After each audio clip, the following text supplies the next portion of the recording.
dimanche o dimanche a kɛnɛ bɛ sigi aw ye nɛgɛ kaɲɛ 14 ni o danna gosira Peace Chronique bi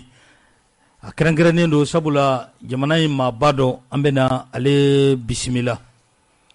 maa min ni a ka wulikajɔ barika ka bon kosɛbɛ jamana in sariya ko o ta fanfɛla la ka kiiri tigɛ baaraw kɛ ka tila ka soronnalidenw k'o baaraw kɛ ka kɛ kiiri yɛrɛ minisiri ye min ka baara yɛrɛ ɲɛsinnen don kiiri ma a ye nin bɛɛ kɛ jamana in kɔnɔ jamana in sariya sunba n'o ye constitution ye o bɛ sɛbɛn waati minnu na maa minnu sugandira k'a fɔ ko u ka jɛ k'a sɛbɛn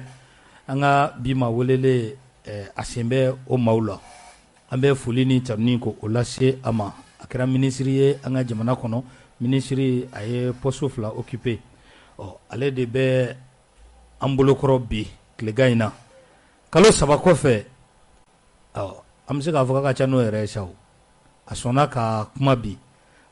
bi babu bɛna boli fɛn min kan o ye sariya ko de sariya an ka babu fanba bɛɛ lajɛlen bɛna boli o kan Mohamed Ali Bacili ale de ye an ka bi ma welele an y'o de fɔ maa tɛ a ko fɔ maa ye jamana in kɔnɔ an bɛ arajo ɲɛmaayaso fo Umar Mariko ka Sheikh Sidibe nɛgɛ kɛrɛfɛ b'e bolo k'i fo kosɛbɛ Musa Mariko ale bɛ ja ta ka bila bɔlɔlɔ sanfɛ Sheikh Sidibe ale ye plateau ko o labɛn Mahmoud ale fana bɛ kɛnɛ kɔnɔ an bɛ an fa fo a sɔnni na ka na an ka wele ko o jaabi o la an bɛ fasodenw fo minnu sigiyɔrɔ bɛnnen don faso kɔkanna ma ani faso kɔnɔla ma an ka cɛkɔrɔba ko a ka taa ni kuma ye n'a sɛgɛnna waati min na an b'a bila yen ko dan kana siri a la quoi ni cɛkɔrɔba yɛrɛ sɛgɛnna yɔrɔ min na an bɛ babu an bɛ a bila yen o la an bɛ foli di tanuni k'a lase u bɛɛ lajɛlen ma dabanaani na an bɛ commerçants an bɛ u fo ye ka foli k'a di Faransi kaw ma ka New York kaw fo ka Espagne kaw an bɛ u fana fo nin waati in na ka bɛɛ lajɛlen fo an fa i ni tile nba ni tile somaw bɛ di tɔɔrɔ tɛ i Jalo i ni fama awa a kɛra waati kunkurunin ye a kɛra o ye dɛ maa caman kɔni y'a ɲini i ka kuma anw yɛrɛ ye waati caman k'i da la cogoya min na i bɛ se ka kuma nka i ko waati de bɛ i ka kuma la i tɛ kuma waati bɛɛ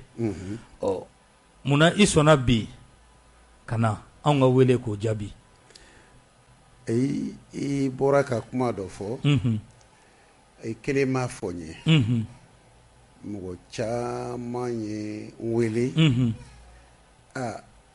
yɔrɔnin dɔw bɛ bi sariya ko la a tun ka d'aw ɲɛ ka kuma an delilen bɛ an b'i lamɛn sariya ko la nka sisan an ɲɛ b'a la i tɛ kuma mun de kɛra dɔw ye ɲininka ni mankɛnɛ dɔw ye ɲininka ni fɛn o fɛn don an bɛ jama hakili latigɛ bana tɛ n na mais kuma i b'a bila don dɔ de ɲɛ awɔ n'i ka kuma fɔ n'i y'a bila don dɔ ɲɛ a fɔ don awa lamɛnbagaw b'i la don dɔ fana bɛ na a tiɲɛ bɛ dɔn a nkalon bɛ dɔn siga t'a la n'i ye kuma bila don dɔ ɲɛ i t'i jɔ o don ka se siga t'a la n'i kɛra k'i t'i makun don o don kuma b'i da i nɛgɛ bɛ bɔ o ye tiɲɛ tabarikala o ye tiɲɛ ye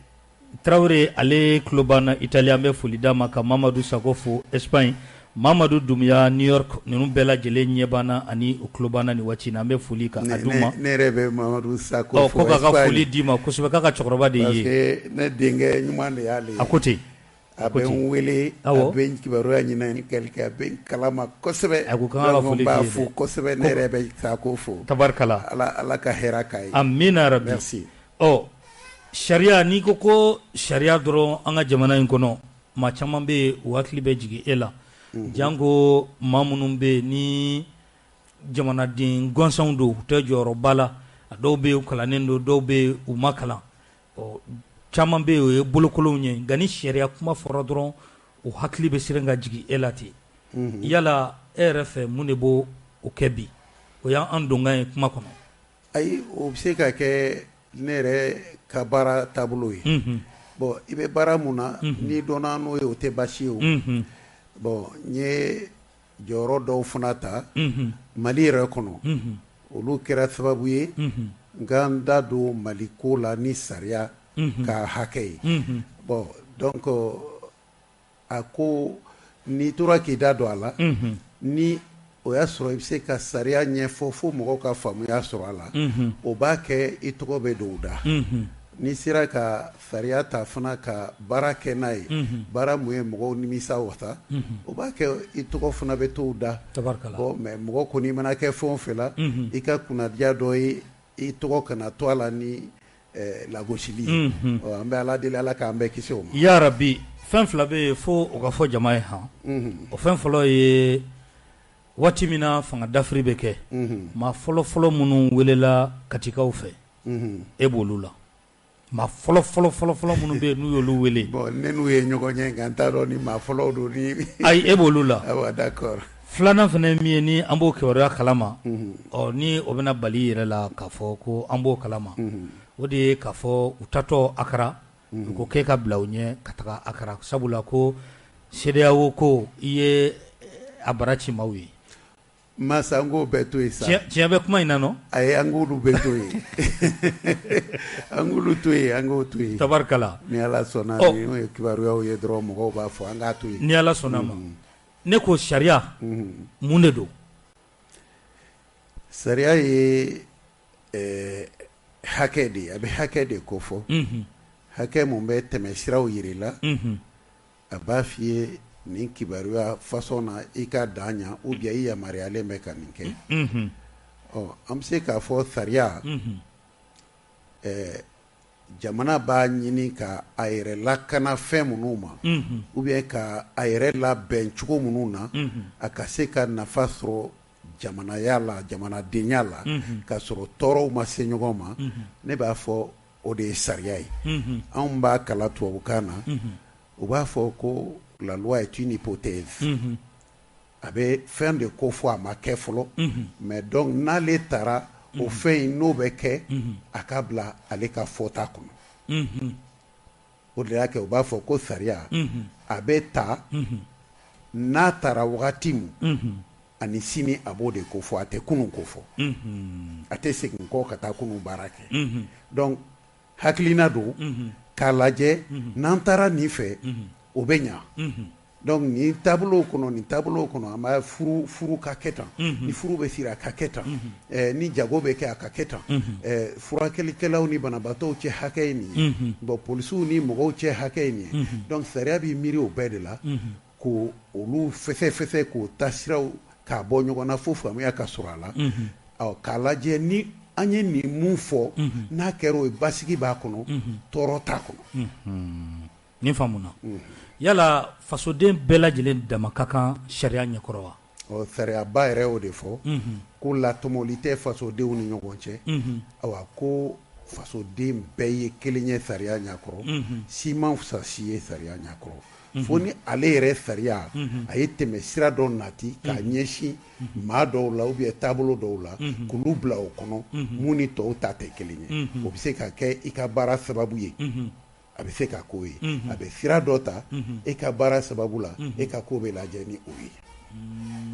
a bɛ ten de o de la briefing ko bɛ fɔ dɔw ta la walima di a b'a fɔ ma ko immunité awɔ immunité bon immunité mɔgɔw y'a kɛ briefing tɛ ayi c'est à dire que an mana kumaw ta dɔrɔn an b'a teriya ka kɔrɔw d'a ma kɔrɔ minnu a dannen don sira la parce que n'i y'a fɔ briefing don briefing tɛ immunité bɛ di mun de kama a bɛ di ma i ka baara de kama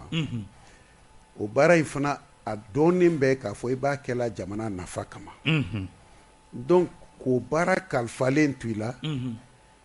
awa e ka baara dun a yira la k'a bɛ jamana bɛɛ de nafa jamana bɛɛ nafa kana bali ou bien k'a jɔ e ka nɔminɛni kama waatiw de b'i nɔminɛ tuma la n'o tɛ briefing tɛ k'a b'i kisi nɔminɛli ma mais waati de b'a la i bɛ se ka nɔminɛ cogo min na immunité y'o dɔrɔn de ye n bɛ fɛ ka ɲininkali dɔ wɛrɛ k'i la o sira in fɛ yala maa min n'a bɛ minisiriya la sisan minɛcogo b'a la sisan n'a ye ko kɛ yan minɛcogo b'a la a bɛ se ka minɛ oui bon olu bɛ sariyaw kɔnɔ n'an ye sisan ministre ni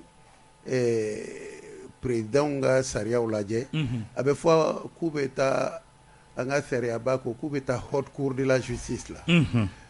bon haute cour de la justice ni Mali yɛrɛ kɔnɔ a sɛbɛnna constitution dɔw kɔnɔ a ma sigi k'a sigi Mali kɔnɔ a fɔlɔ kɛra IBK tile k'a ɲɛsin ATT bintuma kibaruya minnu tun bɛ Mali kɔnɔ nka o y'a sɔrɔ a sɛbɛnnen don a sɛbɛnnen bɛ constitution kɔnɔ a sɛbɛnna constitution b'an bolo sisan o taara san mun na a sɛbɛnna o kɔnɔ 92 ta in mais k'a sariya bɔ k'a waleya o kɛra le 13 janvier 1997 donc san 5 constitution in kɔfɛ haute cour mun tun kofɔlen b'a kɔnɔ sariya taara a ka se ka sigi o kɔrɔ ye Alpha ka premier mandat bɛɛ la a tun bɛ constitution kɔnɔ mais a sariya tɛ yen baara ma kɛ n'a ye donc Alpha tile la janvier tile 13 san 1900 ni san 900 ani san 97 donc san 97 sariya fɔlɔ a taara o de la donc a bɛ fɔ la loi 97/001 donc 97 sariya fɔlɔ kɛra haute cour sariya ye assemblée ka sariya fɔlɔ 1997 o de ye haute cour sariya ye bon a taara ministre ni président kama bon mun de b'a kɔnɔ il faut que mɔgɔw ka lamɛnli kɛ sariya ninnu sɛbɛnnen bɛ tubabukan de la n'an b'a lasegin bamanankan na f'an k'a fɔ ka faamuya d'a ma sariya in a sariya kisɛ 15nan o jɔsen 2nan article 15 alinéa 2 o de b'a ko fɔ kosɛbɛ a ko président n'u ye ko dɔ kɛ ani ministre u ka baara latigɛ kɔnɔ n'o ko taara wolo kojugu dɔ la u ka kiri a bɛ di ni haute cour de justice ma donc sariya in n ye mun ko fɔ sisan janvier kalo o tile 13 san 1000 ni san 900 ni san 90 ni san 7 san 1000 san 900 ani san 90 ni san 7 donc la loi 001 o y'o de fɔ a article 15 a sariya 15nan o jɔsen 2nan alinéa 2 ko nin kiri bɛ taa di haute cour ma bon mas ni ko cour déjà an k'a fɔ bamanankan na an ka ɲɔgɔn faamu an ɲɛfɔ an ye dɛ cour ye mun ye cour ye kiri yɔrɔ de ye kiri bɛ tigɛ yɔrɔ min o de ye cour ye cour o ni tribunal fana tɛ kelen ye cour ye kiribaw bɛ tigɛ yɔrɔ min a bɛ fɔ yennu de ma cour kiri misɛnmanw bɛ jigin yɔrɔ min a bɛ fɔ o de ma tribunal tribunal n'ale dɛsɛra tuma min a ka ko bɛ taa di a sanfɛmɔgɔw ma olu ka ko ye belebele de a bɛ lajɛ i b'a fɔ ka bɔ première instance la ka taa cour d'appel la donc cour tɔgɔ tɛ yɔrɔ wɛrɛ ye kiritigɛ yɔrɔ kɔ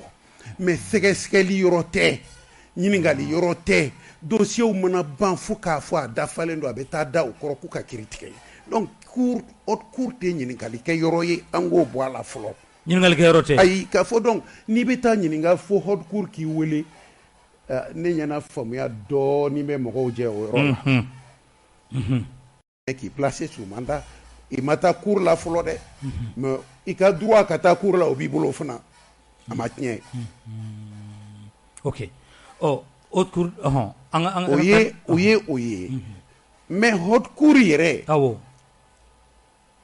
k'a bɛ se ka ale i b'i ɲɛsin a la ni kiri façon jumɛnw ye kiri façon jumɛn sariya ko sariya min bɛ ninnu ko fɔ a bɛ fɔ o ma ɲangini sariyaw o yɔrɔ fana la f'an ka ɲɛfɔli dɔ kɛ parce que Mali la n'i ma sariya kalan i ma deli a baara la yɔrɔ dɔw bɛ bɛ girin ka kuma fɔ k'a sɔrɔ i t'a dɔn yɔrɔ dɔw la kuma dɔw bɛ fɔ i b'a nkalontigiya k'a sɔrɔ tiɲɛ don yɔrɔ dɔw la nkalon dɔw bɛ fɔ i b'a miiri tiɲɛ don k'a sɔrɔ nkalon don donc n bɛ nin yɔrɔ ɲɛfɔ sariya o sariya n'a bɛ ɲangili kɛ o tɛ haute cour dɔrɔn ye dɛ a bɛ fɔ o ma loi pénale olu ko ko da ɲɔgɔn ma tɛ ne ka kiri la ne sariya mun bɛ ta ni n bɛ boli ni ye mun ko fɔ yɛrɛ aw b'o de nɔ minɛ mais nin bɔlen don ni nin nɔ minɛna u bɔlen don ne dun ma u bɔlen don ne m'o fɔ dɛ hali n'u bɔlen don ni ne ma ko fɔ fɛn mun bɔlen bɛ ne ka ko fɔlen fɛ o fɛn tɛ nɔ minɛ ni n ka ko fɔlen ɲɛ dɛ sariya yɛrɛ de ko ten sariya yɛrɛ en droit pénal c'est le raisonnement strict et non le raisonnement par analogie o y'a sariya ye sariya yɛrɛ de ko ten sariya mun bɛ an bɛɛ nɔ minɛ nin ye kiri bɛɛ de ye a bɛ nin de fɔ n tɛ mɔgɔ nɔ minɛ ko n ka kumakan ko nin ye ko mun kɛ ani nin ko bɛ da ɲɔgɔn fɛ o bɛ da ɲɔgɔn fɛ hali n'u bɛ da ɲɔgɔn fɛ ni ne m'a ko fɔ ko kojugu don mɔgɔ kana taa mɔgɔ minɛ ko nin kojugu mun ne ye kojugu mun kɛlɛ ni nin n'a bɛ da ɲɔgɔn fɛ ko o tɛ dɛ i y'a faamu k'a taamasere ye kumaw ni dɔnniyaw de bɛ na ni nin bɛɛ ye dɔw delila ka taa u bɛ taa dumuni kɛ restaurant na n'u ye dumuni kɛ restaurant na wari t'u bolo k'a sara u y'u minɛ ka taa k'u ye dumuni suɲɛ kiritigɛlaw ko non k'u m'a suɲɛ dɛ puisque u y'a ɲini dumunitigi fɛ a k'a servi u la u y'a servi u nana dumuni de kama u y'a dun fana a banna ni wari t'u bolo suɲɛli tɛ o tɛ suɲɛli ayi sariya ɲɛkɔrɔ tɛ suɲɛli o de fɔra fɔlɔ la donc o mɔgɔ façon bilara dɔw bɛ taxiw ta taxi b'u jigin wari t'u bolo k'a sara ko a ye taxi suɲɛ non a m'a suɲɛ dɛ a m'i sara de donc ne ye suɲɛli de ko fɔ nin tɛ suɲɛli ye u bɔlen bɛ ɲɔgɔn fɛ mais u tɛ kelen ye donc ne ko de n ye mun ko fɔ a ka ko ye nin ni nin bɔlen bɛ ɲɔgɔn fɛ o tɛ donc ka se k'o kɛlɛ f'u seginna kɔfɛ ka sariya kura ta n'i ye dumuni kɛ i ma se k'a sara a bɛ fɔ o ma grivellerie d'aliments ou d'hôtel n'i ye taxi ta i ma se k'a sara grivellerie de taxi o fana y'a dama kiri ye o ni vol fana tɛ kelen ye o ni vol tɛ kelen ye mais fɔlɔ la u kun ko k'u b'a ni suɲɛli de da ɲɔgɔn ma sariya ko ma sɔn suɲɛli fɔ donc k'an kana ko da ɲɔgɔn ma est ce que an bɛ mun fɔ la haute cour nin ka taama siraw fɛ an tɛ ka ko dɔw da ɲɔgɔn kan wa sariya yɛrɛ ye mun de fɔ ko ni nin de kɛra o bɛ taa haute cour la sariya ko dɔrɔn k'i to i ka baara la i b'i ka baara mun kɛla dɛ o baara a dir'i ma de k'i k'a kɛ mais a kɛcogo jugu o kɛra sababu ye ko dɔ kɛ sariya bɛ mun ɲagi ko o de bɛ taa haute cour la dans l'exercice de ses fonctions donc i b'i ka baara yɛrɛ de kɔnɔna na k'a kɛ i taara baara mun kama i ka kan k'o de fana kɛ mais a kɛcogo jugu y'i sɔrɔ o tuma ko bɔr'o kɔnɔ ko mun n'a ɲaginen don sariya fɛ ko o kow de bɛ taa haute cour la nka kuma faamu dɛ mais a ma fɔ ko k'i to baara la i bɛ baara la waati mun kɔnɔ waati ma ko fɔ dɛ waati ma fɔ ayi donc n ye premier ministre ye n ye kolankolon dɔ kɛ dɔrɔn ne ye premier ministre n tɛ nɔ minɛ ou bien n ye ministre n tɛ nɔ minɛ o ye nkalon ye o ma fɔ ayi i jogojugu ma n'i bila kojugu mun na sariya tɔw bɛ ɲangi cogo min i bɛ ɲangi ten koyi an kana haute cour ta ka taa fɛn bɛɛ to a kɔnɔ o tɛ tiɲɛ ye surɔfɛn minɛ o tɛ tiɲɛ ye détournement o tɛ tiɲɛ ye o t'i ka baara latigɛ kɔnɔ o ministre tɛ ta détournement kama i tɛ ta surɔfɛn kama donc olu t'i ka baara kɛta kɔnɔ o o y'i jogojugu de y'i bila o la n b'a walawala i ye halisa k'a misale di ni ɲɔgɔnw kɛra faransi Mitterrand ka tile la u ka kɛnɛya o minisiriso o tun kalifalen bɛ muso mun na a tɔgɔ Georgina Dufoy u y'a nɔ minɛ u ka haute cour la ka sababuya kɛ mun ye a wagati la sida bana bɔlen bɛ fo ka diɲɛ bɛɛ siran a b'i komi covid 19 b'an bolo sisan cogo min o fana wagati la sida n'i y'a fɔ dɔrɔn bɛɛ hakili bɛ jigin saya la ale de bilalen bɛ la kɛnɛyali kunna faransi donc mɔgɔw b'u jeli di ko k'a di banabaatɔw ma o jeli dɔw de nana ye sida banakisɛ b'a la mais u m'a sɛgɛsɛgɛ u y'a kɛ banabaatɔw la ten olu taara bana mun yɛrɛ kama o m'u faga dɛ sida bana de nana k'u faga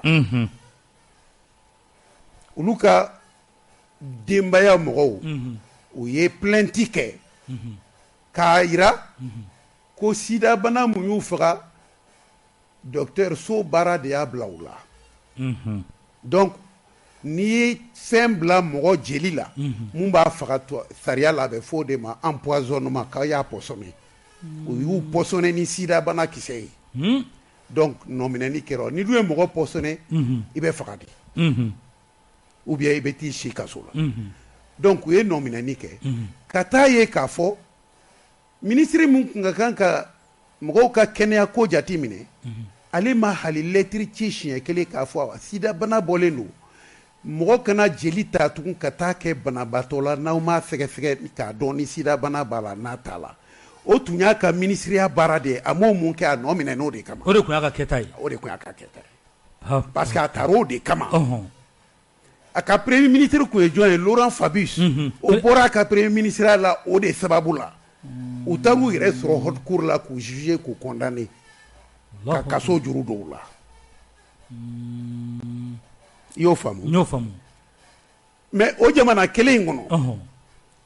Sarkozy jugera mun na président kɔrɔ don Dominique Villepin jugera premier ministre kɔrɔ don Chirac jugera président kɔrɔ don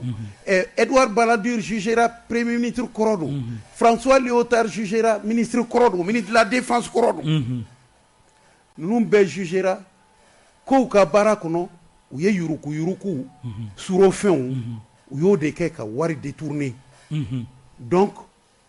o tɛ u ka baara latigɛ ye dɛ o t'u ka c'est pas dans l'exercice de leur fonction c'est pendant leur fonction u ka baara wagati u ye kojugu mun kɛ o kojugu t'u ka baara sababu ye dɛ u jigojugu sababu ye donc n'u jigojugu sababu don tɔw bɛ juger yɔrɔ min u bɛ taa ye bɛɛ y'a ye o jugera tribunal normal de la dɛ tabarikala nin yɔrɔ faamuna donc n'i ye nin jati minɛ mɔgɔw y'a kɛ ko haute cour dilanna ko faamaw dogo yɔrɔ nkalonfin don faamuya ko jugu de bɛ mɔgɔw bila o la ou bien n'i ye faamuya teriya n'i y'a teriya mais sɛgɛsɛgɛli waati droit bɛ ka bɛɛ sɛgɛsɛgɛ cour yɛrɛ tubabukan na n'an y'a fɔ ɲɔgɔn ye mɔgɔ mɔgɔ b'a fɔ ko cour o b'a f'i ye ko yen tɛ sɛgɛsɛgɛli yɔrɔ ye o ye kiiri tigɛ yɔrɔ de ye sɛgɛsɛgɛli banna a bɛ taa d'i ma mais ni sɛgɛsɛgɛli ma se ka daminɛ yɛrɛ dun ko ka cour saisi a bɛ saisi ni mun kan ye i ka ministeriya tɔgɔ wa a bɛ saisi ni sɛgɛsɛgɛli kumaw de donc nin bɛɛ dɔrɔn ka kunfinw voilà a bɛ ka don kuma dɔ kɔnɔ ɲɛfɔli de ma kɛ faamuyali ma sɔrɔ a la o de y'a kɛ ne ko an ka sariyaw n'an m'a ɲini ka kɔrɔ fɔ bamanankan na fili bɛ caya kɔnɔ siga t'a la voilà o b'a to ni an bɛ don an ka jamana kɔnɔ bi wulikajɔ min bɛ sen na i b'a ye premier ministre kɔrɔ u taara n'ale kasobonba la maa caman kɔni wililen don k'a fɔ bi ko a tacogo ko a ma ɲa e ye sariya dɔnbaga ye yala tacogo ma ɲa a ka ɲi i bɛ se ka mun fɔ an ɲala bon ne ma a lajɛ a tacogo bɛ ɲa a tɛ ɲa cogo min sariya in kɔnɔ tacogo kofɔlen t'a la minɛni de b'a la minɛli de b'a la minɛni a man kan ka minɛ ou bien a ka kan ka minɛ bon mais tacogo in o fana ye bonya yɔrɔ dɔ ye peut-être an ka jamana ka kan k'a yɛrɛ deli o la parce que n'i ka jamana bonya da mɔgɔ kan k'a ko lafɔ diɲɛ kɔnɔ ni o bonya ye a to a kɔnɔ hali n'a bɔra baara in na baara in sababu la i ye bonya mun d'a kan o bonya o tɛ wuli abada ale talen kɔ mɔgɔ wɛrɛ bɛ n'a don a kɔnɔ donc an ka o yɔrɔw lajɛ an ka tɛmɛ siraw fɛ o ye bonya de ye k'a lase mɔgɔ i bɛ fɛ ka mun fɔ o yɔrɔ la n b'a fɛ k'a fɔ sariya ma taacogo fɔ kɛrɛnkɛrɛnnenya la i ka kan ka taa nin cogo la i man kan ka taa nin cogo la mais adamadenya yɛrɛ kɔnɔ bonya bɛ ko bɛɛ kɔnɔ n'i ka mɔgɔ ta ni ne ko nin ye premier ministre ye an y'a yira diɲɛ la n'o de ye bon n'an y'a lagosi cogo dɔ la u b'a fɔ mali kɔnɔ bonya tɛ yen olu ka premier ministre kɔrɔ u bɛ nin k'a la o bɛ fɔ an seko t'o la mali kɔnɔ bonya tɛ yen u ka président kɔrɔ u bɛ nin da o kan o bɛ fɔ mais i bɛ se ka mɔgɔ bonya o t'a ka nɔminɛni bali o Sarkozy u y'a wele u ma taa la sigi garde à vue la wa o kɛra a ma fɔ mais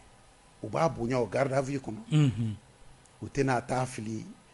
zon kan u t'a fili ka kuma bɛ fɛ ka se nin dɔw ko a kun man ka taa kasobonba la k'a kun kan ka taa fan wɛrɛ fɛ o bɛ sɔrɔ n'o y'a sɔrɔ jamana yɛrɛ yɔrɔ labɛn o minɛ ni façon kama kɛ tu sais ne kɛra ministre de la justice ye mɔgɔw bɛ fɛn caman fɔ kaso min bɛ Bamakɔ yan a dilanna mɔgɔ 400 de minɛni kama 400 kasobonba o de prévoilen don dɛ dɔw yɛrɛ t'a kɔnɔ n'o tɛ mais mɔgɔ bɛ don a kɔnɔ fo ka tɛmɛ 1000 ni tila kan fo ka tɛmɛ a bɛ 2000 sɔrɔ yɔrɔ mun dilanna mɔgɔ 400 kama n'i taara mɔgɔ 2000 bila ye a kuma ka gɛlɛn mais i b'a fɔ fanga bɛɛ la i b'a ye maa si t'a k'i kunko ye musow tun bɛ boli u tɔɔrɔla ye kosɛbɛ hakili la maître Amidou Jabate k'o to ministre de la justice la o de ye boli dilan ka musow bɔ degun dɔ kɔnɔ ani denmisɛnnin fitininw n'o tɛ u tun tɔɲɔlen bɛ kasobonba in kɔnɔ kosɛbɛ i y'a faamu? n y'a faamu. waati la an y'a ɲini puisque Modibo Keyita kun tile la ale ye yɔrɔ dɔ dilan Kɛɲɔgɔnba ka taa Kaaba sira la a ye hectare caman ta bada la ka na ni sɛnɛkɛminɛnw ye k'a fɔ gouvernement tɛ kasodenw balo u ka sɛnɛ kɛ k'u yɛrɛ balo u ka sɛnɛfɛnw a bɛ feere k'a kɛ k'u furakɛ Modibo kun b'o baara la Kɛɲɔgɔnba mais o lajɔra an tilara ka segin ne bɛ ministre la tuma min ni ministre minnu nana ne kɔfɛ an bɛɛ n'an ka hakilinaw nana k'a fɔ an ka kaso kura ɲini k'a dilan Bamako je crois que o kaso de bɛ ka dilan Kɛɲɔgɔnba sisan ka se ka dɔ bɔ Bamako kaso degun na n'o yɔrɔw dilanna furakɛli yɔrɔw bɛ k'a la mara yɔrɔ dɔw bɛ k'a la n'i ye mɔgɔba kɔni o b'i ye baara kɛ i ye mɔgɔba ye hali n'i bɛ kaso la i bɛ se ka sutura dɔɔni sɔrɔ o yɔrɔw kɔnɔ. Tabarikala an bɛ segin an kɔ dɔɔni a fɔra ko dossier classera n'a fɔra kiiri sira fɛ ko dossier classera o kɔrɔ dossier classement o fɔra fɔlɔ o ye ne yɛrɛ bolo o fana ye maaw bɛ ko ta n'i ye tubabukan ta i b'a fɔ ko dossier classera n'u y'a fɔ bamanankan na u b'a f'i ye k'a banna ko k'a datugura a ma ban n'i ko dossier clora o n'a classera kelen tɛ n'i ko clos o kɔrɔ ye a lajɛra sɛgɛsɛgɛli kɛra a la a banna n'i ko a classera sans suite a lajɔra fɛn kelen tɛ voilà dossier clos o kɔrɔ ye a banna n'i ko classé sans suite a bɛ yen mais an tɛ kɔ bɔ a la a dalen bi a nana kan ka ɲinini minnu kɛ an y'o bila an y'a ja an y'a da dossier madara ani dossier banna kelen tɛ clos o y'a bannen ye classé sans suite o y'a madalen ye dossier jumɛn de bɛ se ka classé ayi o bɛ fanga ni jugew sago la n b'o fɔ fanga ni jugew n'o tɛ ne b'a fɔ o bɛ jugew de bolo dossier mun bɛ classé ni sɛgɛsɛgɛliw kɛra a yera classement ye ko fila ye fɛn mun fɔra dalu foyi ma y'a la ou bien e nana ni dossier mun ye ko ka mɔgɔ kiri ni kaso la don dossier don a nana ye k'a fɔ non tiɲɛni wale tɛ nin kɔnɔ dɛ nka nin ye kiri ye kiri mun kaso la don t'a la anw b'a classé sans suite a ye taa ɲɛɲini jagokɛlaw ka kiriyɔrɔ la ni juru bɛ jago kɔnɔna na juru bɛ mɔgɔw ni ɲɔgɔn cɛ sisan i bɛ mɔgɔ caman ye u bɛ boli n taara kan 1 na n taara polisi la n taara kan 1 na n taara polisi la an ye ɲɔgɔn dege o la tellement que kan 1 ni polisi fana b'i da don o la k'o kɛ u ka baara ye u ka baara tɛ olu ka baara tɛ jurukani ayi u man kan k'i da don a la n'u y'i da don a la u yɛrɛ ye dan sago u ye sariya sɔsɔ olu yɛrɛ ka kan ka ɲininka mun na o y'a kɛ polisi ni kan 1 gendarme an bɛ fɔ o nin de ye Mali tiɲɛ parce que si tɛ dan i ka hakɛ la sariya kɔnɔ i bɛ dɔ ye a b'a ka juru u ye jago de kɛ u ni ɲɔgɔn cɛ sarali juru donna sarali gɛlɛyara a bɛ taa ka taa di ko n y'a di kan 1 na olu fana b'o minɛ ka mɔgɔw convoquer n y'a kɛ tan u b'i wele k'i convoquer o man ka kɛ ayi non dalu de tɛ ko la n'o tɛ u ka jago ye kan 1 ka baara ye wa i bɛ mɔgɔw sɔrɔ u bɛ ɲɔgɔn na dugukolo ko la dɔ ka papier b'a bolo dɔ ka papier b'a bolo a papier in mɔgɔ si ma kiiri k'a la k'a fɔ don in ta ye fo ye ni fo don n'i ye kiiri kɛ ko fo don o bɛ na mais aw bɛ ka dugukolo ko de ɲɛɲini bɛɛ n'i ka papier don si dun ta ma taa fɔlɔ k'a jira ko e ye fo kɛ mɔgɔ ma ɲininka n'i ye fo kɛ n'i ma fo kɛ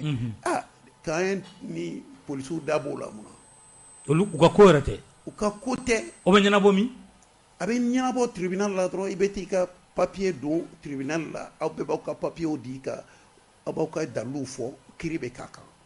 mais k'a fɔ n taara kan n taara polisi bara n taara commissaire ye n wele u ye n convoqué sɔgɔma o tigilamɔgɔw bɛ convocation minɛ 6 heures du matin ka polisiw don mobili kɔnɔ ka t'i la kun i ka so k'i malo hali polisi minnu bɛ taa k'i minɛ sariya ko olu bagari ma k'i minɛ o ye arrestation illégale de ye article 325 wallahi u ka kan ka taa jɔ mɔgɔ fagalaw ka kiiriyɔrɔ la n bɛ tiɲɛ de f'i ye ne m'a sɛbɛn dɛ ni y'a fɔ maliyɛnw b'a fɔ bacili polisi minnu bɛ soli ka t'i minɛ juruko la mais t'i minɛ u taar'i minɛ dalilu de la mun t'u ka baara ye donc u binni ka k'i minɛ sariya dun ko n'i binna mɔgɔ kan mun a ma bingali a ma sariya sɔsɔ fo ko wɛrɛ de b'a ni mɔgɔ cɛ ko mun t'e ka sɛgɛsɛgɛli yɔrɔ bɔ i ma ɲininka la fo ka taa dɔrɔn dɔ donni kan n bɛ kari dɔn n balimacɛ bɛ kari dɔn n ka mɔgɔ bɛ nin yɔrɔ la a ka taa mɔgɔw minɛ u ka so o cogo la c'est pas normal. Charate. Ayi, c'est l'arrestation illégale, l'article 325 du code pénal. An ka tɛmɛ o kan. Mano kuma la. A tɛ tɛmɛ o kan. Voilà. N'an taara ɲɛfɛ, mɔgɔ caman fana ye jalaki kɛ ko Cour suprême. Donc n'i ko. Ne tɛ n da don u ka procédure. Ayi procédure ko tɛ. Ne ma procédure. Awɔ procédure ko tɛ. Sariya ye mun sɛbɛn n bɛ se k'o f'i ye. Voilà o kɛcogo. Mais ne b'a fɛ ka mun f'i ye. N b'a fɛ ka mun f'i ye. C'est que n'i ko dossier classera sans suite. Caman b'a fɔ k'a kuma banna o bɛ tɛmɛ. Ni o tigiw welela tugun. Ko kiiri banna ka ban o y'a wele tugun mun na. O tɛ dɛ kiiri ma ban. I ma ne ɲininka ko classement sans suite bɛ na cogo di yan. M'a f'i ye n k'a bɛ se ka na cogo fila la. N k'a bɛ se ka na cogo fɔlɔ dɔ la. Juge yɛrɛ y'a lajɛ k'a fɔ foyi t'a kɔnɔ dalilu t'a kɔnɔ o y'a classé n m'o f'i ye sisan an bɔr'o de ɲɛfɔli la a filanan o ye mun ye jamana minnu na sariya a bɛ fangatigiw sago la n'i ye dossier dɔ ta k'i bɛ baara k'a la n'a ɲɛsinnen bɛ mɔgɔba dɔ la ou bien mɔgɔ tɔgɔ dɔnnen dɔ la u bɛ wuli ka pression kɛ ko k'a da. N'o tɛ an bɛ dossier mun kuma la bi équipement militaire est-ce que Camara tun m'a minɛ nin de la. A kun minɛra nin de la. A m'a minɛ a la. U m'a bila liberté provisoire la. O kɛra mun na. U ma tila ka dossier classé sans suite. A fɔra ten. Est-ce que o ka kan ka kɛ. parce que fanga de y'a ɲini juge ka dossier in bila minɛ. est-ce que juge tun ka kan k'a bila wa. A fanga de y'a ɲini k'u k'a bila. donc fanga y'i tinti u kan u ma se ka i ban fanga bolo u ye dossier bila k'a da. Fanga bɛ se kiiri la kɛ. Mali la kɔni. A dun fɔra ko séparation des pouvoirs. Awɔ o bɛɛ ye n'an y'a fɔ tubabukan na. An b'an yɛrɛ nɛgɛ n'a ye souvent. mais tiɲɛ don a ka kan ka kɛ ten de. nka est-ce que a bɛ ten wa. Fanga bɛɛ ye fanga ye. a ka kan ka kɛ tan. a n'a bɛ ten kelen tɛ o. donc dossier classera sans suite. donc wajibiya kɛra ka Camara bila. ali mun ye dossier classé a wagati. aw ka kan ka ɲininka o dalilu jumɛn na. mais tiɲɛni kɛlen don. sariya ko e kana mɔgɔ ɲɛ kunnajɛ i k'i ka baara kɛ i ka indépendance b'i bolo. a bɛ an ka Mali sariyaba de kɔnɔ a bɛ constitution de kɔnɔ. e yɛrɛ kalilaw de kan. aw yɛrɛ bɛ rentrée judiciaire la aw bɛ Mali bɛɛ bɛ na sigi k'aw la mais aw ko ko maa tɛ se k'aw bali k'a ka baara kɛ ko sariya ye a fɔ cogo min a ka dan ten. juge bɛ tile ka nin fɔ san joli u b'a fɔ ka rentrée o la. ni nin dossier ba in nin warikoba in bɛ sen na aw y'o dossier ta ka tila k'o datugu ko digi kɛra aw kan o tuma aw sɔnna digi b'aw bila aw bɛ Mali sariyaba sɔsɔ. ɲininkali filɛ nin ye. ɲininkali fana bɛ o. donc an ka a fɔ ko dɔw bɛ yen a sera dabila ye ne y'o de fɔ n ko n'i ko k'i tɛ jamana n'a banna a yɛrɛ sariya la a b'a yɛrɛ cili ko fɔ. waati bɛɛ i bɛ nin fɔ. n'i bann'i yɛrɛ ka sariya la i b'i yɛrɛ cili ko fɔ n'i ye jamana ye. i t'i labɛnni ko fɔ i t'i ladilanni ko fɔ i tɛ kojugu kɛlɛli ko fɔ parce que e dɛsɛra ka kojugu kɛlɛ donc i ye barika don kojugu la ni ɲuman ye i ye barika don nkalon na ni tiɲɛ ye an b'o de kɔnɔ Mali la o kiri ye tɛmɛsira ye dugumala ka yɛlɛ fo sanfɛ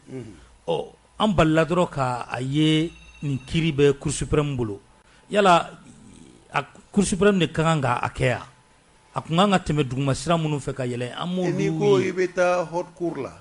a bɛ di procureur général de ma o ye sɛgɛsɛgɛlikɛla de ye sariya yɛrɛ ye procureur tɔgɔ kɛ ko sɛgɛsɛgɛlikɛla bɛɛ ka ɲɛmɔgɔ n'u ka ɲɛmɔgɔ y'ale ye n'a y'a ta k'a bila sɛgɛsɛgɛli minɛn kɔnɔ est ce que i b'a fɔ k'a filila an k'a ɲɛf'i ye an ɲɛfɔ n ye an k'a kɛ sɛgɛsɛgɛli gansan ye an ka fɛn dɔ ta sisan sɛgɛsɛgɛli gansan dɔ ye kojugu dɔ kɛ u y'a ta kojugu in a nana ye k'a fɔ a tɛ juger fo cour d'assises la cour d'assises tɛ foroba kiiritigɛ kɛrɛnkɛrɛnnen yan kɛrɛnkɛrɛnnen don k'a ɲɛsin kojugubaw la mɔgɔ fagaw ka pɔsɔnɛ kɛ mɔgɔw kɔnɔ ka tasuma bila mɔgɔw ka yɔrɔ la k'a jeni k'u ka balo jeni k'u yɛrɛ kun jeni ka dantɛmɛ walew kojugubaw mɔgɔ fagajuguw cour d'assises bɛ taa yen wariko b'a la wariko minnu bɛ don kiiri min kɔnɔ wariko b'a la c'est à dire que sisan n'i tɛ ministre ye n'i ye wariko jugu kɛ jamana wari détourné cogo dɔ la bon a bɛ fɔ k'i ka taa cour d'assises de la hali haute cour tɛ kuma fɔ ye parce que e tɛ ministre ye mɔgɔ dama mun minɛna cadre dama mun minɛna ministre tɛ ka t'u ka kuma di cour d'assises ma o tɛ ban o Mali kɔnɔ ministre de tɛ taa la ministre de tɛ m'a fɔ a tɛ taa dɛ m'o fɔ kan'a don da Maliyɛnw y'a faamu ko ministre de tɛ taa yen mais ne m'a fɔ ni sariya y'a fɔ ka da yɔrɔ min ne b'a fɔ ka da ɲɛ n tɛna fɔ e ta in cogo la fana mon père a bɛ maa dabali ban dɛ parce que a fɔra ko ninnu ta ko cour d'assises kɛrɛnkɛrɛnnen de bɛna kɛ ne lamɛn donc n'i y'o dossier ta sisan i bɛ taa n'a ye i b'a sɛgɛsɛgɛ n'i ba n'a sɛgɛsɛgɛli bɛɛ la i b'a di jɔn ma procureur procureur fana b'a ci cour d'assises yɛrɛ procureur ma o fana b'a dama o de ye procureur général ye o fana mana ta o b'a ci yɔrɔ min na o b'a fɔ o ma chambre d'accusation bon n'i ye ministre ni président ta lajɛ ni sɛgɛsɛgɛli banna sɛgɛsɛgɛli bɛ taa di o yɔrɔ dɔ la députéw ma a bɛ f'u ma k'u bɛ mise en accusation kɛ o de ni cour d'assises chambre d'accusation ka baara ye kelen ye mais o tɛ se ka kɛ ni sɛgɛsɛgɛli ma kɛ duguma o donc n'i ko sisan ko ka taa ni nin dossier ye CNT la sɛgɛsɛgɛli ma ban e ma kuma fɔ mais sɛgɛsɛgɛli juge d'instruction dɔ de b'o kɛ yan walima jɔn de b'o kɛ yalɔ ni kumana bɛɛ b'a fɔ vérificateur ka dossier o de bɛ ka fɔ nin na de o vérificateur ka dossier tɛ sɛgɛsɛgɛli papier ye dɛ o ye nkalon ye voilà a bɛ fɔ o ma de audit o ye lamɛnli de ye o ye kɔlɔsili de ye lamɛnli tɛ dɛ n taara fɛn kɔlɔsi a b'i komi n'i taara accident kɛra i ye mɔgɔ bananen ye i ye dɔw salen ye i ye mɔbili binnen ye an b'a fɔ min ma ko constat i ye constat kɛ i y'i ka photo ta mais constat t'a yir'e la ni chauffeur sulen don a t'a yir'e la ni mɔbili tun bɛ paranti de bolo a t'a yir'e la ni mɔgɔ mun sara n'a sirannen de m'i pan ka bɔ mɔbili bolitɔ kunna a siranna mɔbili kana bin n'a y'i pan a yɛrɛ panni de m'a faga wa est ce que mɔbili pin de y'a faga f'i ka taa ɲininkali kɛ donc vérificateur mana don ko mun man ɲi n'u tiɲɛnen don n'ale y'o a ye de nin tiɲɛnen don a bɛ bɔ n'o de ye k'o ko fɔ i b'o ko ta k'a di procureur de ma a k'a ɲɛsin ɲininkalikɛlaw la ni mun fɔra k'a kɛra n'a ye tiɲɛni kɛ a ye taa sɛgɛsɛgɛli kɛ jɔn ni jɔn nɔ don tiɲɛni mun bɛ yen vérificateur bɛ n'o de jateminɛ k'o de ko fɔ wari mun détourna ni miliyari hakɛ don a sanna nin sababu de la maintenant est ce que jɔnw tun bolo bɛ wari in na jɔnw de tun bɛ ka wari in baara jɔnw de tun tɔgɔ b'a la donc a tununa olu de bolo a tununa cogo di fo ɲininkali ka taa ko la n'i ta ko vérificateur ka rapport ni n'a donna tribunal la ni ko i bɛ kiiri kɛ n'a ye i tɛ se ka mɔgɔ si condamné ni ne de ye avocat ye n b'a fɔ ca nin diyara ne ye ninnu ma foyi fɔ vérificateur ka kuma n b'a cɛ ci sisan i ko je foyi t'a kɔnɔ. Vérificateur ka kuma. a bɛ fɛn t'a kɔnɔ a ye fɛn de jate minɛ mais a ma mɔgɔ ko fɔ o fo n'i yɛrɛ y'i hakili ta k'a da mɔgɔ kan. Donc il faut qu'an ka kumaw fɔ ɲɔgɔn ye. Donc n'i ko vérificateur ka rapport dira procureur général ma a y'u minɛ k'u kiiri n'a ye ala kana an ci k'a kɛ n'o tɛ o bɛɛ bɛ bɔ. I bɛ taa ɲininkali de daminɛ ni o ye i bɛ ɲininkali de daminɛ a fɔra i ye nin kɛ nin tun bɛ de ka kɔlɔsili kɔnɔ a kɛra cogo di a ɲɛfɔ. Procureur de b'o baara kɛ. Donc o bɛ taa ɲininka de ɲininkalikɛlaw de b'o kɛ o de ma kɛ fɔlɔ. Vérificateur ka rapport in dɔrɔn de bɛ ta k'a ko fɔ. Nin dossier kelen in na o ma kɛ yan. Vérificateur ka dossier kɔfɛ mun de kɛra a daminɛna k'u bɛ ɲininkaliw daminɛ peut-être ni Kamara ye o m'a classé wa. N'o tɛ est-ce que Kamara tun bɛ ɲininka wa Kamara o tun bɛ se k'a datugu dɔrɔn puisque Kamara a bɛ kɛ tuma min ni Kamara tɔgɔ donna la Kamara tun tɛ ministre ye o directeur de cabinet de tun don président la donc haute cour ko kuma tun t'o la o. Rang de ministre kɔni kun don. Rang de ministre n'i ko rang de ministre. Ministère jɔyɔrɔ bɛ d'i ma n'i m'a fara kan rang et prérogative i sen t'a la. F'i ka nin fila de dafa. Diyagoya n'i ko rang de ministre ministres bɛ bonya cogo min i bɛ bonya ten nka u lakana ni cogo prérogative fɛn mun bɛ kɛrɛnkɛrɛn k'a kɛ k'olu lakana e sen t'o la n'o ma d'i ma i t'a la an ka tɛmɛ ni kuma ye. Bari nin yɔrɔ bɛ maa caman jɛ dɛ. Ɲɛfɔliw de o de y'a kɛ n'an bɛ kuma ni sariya dɔrɔn de ye bi ka faamuyali sɔrɔ kow la ne t'a fɛ ka nin ko bɛ nin cogo la bɛ nin cogo ne da t'o la. Kibaruyaw ka ca dɛ an bɛ se ka baro wɛrɛ kɛ olu kan mais bi n t'olu kɛ n t'a fɛ ka n da don o la. Bi bɛ fɛ dɔrɔn an ka kuma sariya dɔrɔn. Parce que mɔgɔw bɛ ne ɲininka sariya in dɔrɔn de la bi. Bon a kɛra ma i ko wajibinin don f'i ka kuma o ɲɛfɔ cogonin dɔ la hali n'i ye dɔɔnin sɔrɔ k'a fɔ maaw b'u ta fan faamu. Siga t'a la. Voilà donc n'i y'a lajɛ o de bɛ kɛ an ka fɛn dɔ ta sisan n'i ye chauffeur a bɛ mobili bolila a ka baara don a accident kɛ mɔgɔ sara a la i b'a nɔ minɛ i b'a fɔ a ye mɔgɔ faga mais o mɔgɔ faga o kiiri tɛ taa cour d'assises la o. O tɛ taa yen. Ayi parce que a ye mɔgɔ kɔni faga mais a ka baara kɔnɔna don. Chauffeur. A ka baara kɔnɔna don a y'i to a ka baara de la a taara mobili boli mun kama a tun b'o de la a y'i to o de kɔnɔ accident nana mɔgɔ sara mais n'a ye mobili jɔ ani passager dɔ ka kɛlɛ ka muru bɔ k'o faga o bɛ taa cour d'assises la dɛ mais a fila bɛɛ ye mɔgɔ faga ye. I ye n faamu. N y'a faamu. Donc a bɛɛ ɲinini bɛ kɛ cogo kelen na mais a bɛɛ tɛ taa yɔrɔ kelen. A bɛɛ enquête bɛ di mɔgɔ kelenw de ma mais a bɛɛ tɛ taa kiiri yɔrɔ kelen kelen bɛ taa cour la kelen bɛ taa mais maliyɛnw ka kan ka mun faamu n'a fɔra cour tɛ ɲininkali yɔrɔ ye. A bɛ ban ka di yen de. A bannen kɔ ka latigɛw bɛɛ fara ɲɔgɔn kan a bɛ taa di yen de ni kiiri ka kan ka k'a la u b'a kiiri. A bɛ don assemblée kɔnɔ tuma min ni députéw don o y'a sɔrɔ ɲininkali banna pewu a bɛ taa d'olu ma de ɲininkali banna fɛn minnu jate minɛna olu de dalen filaw kɔrɔ a y'a lajɛ ni nin ka kan ka taa kiiri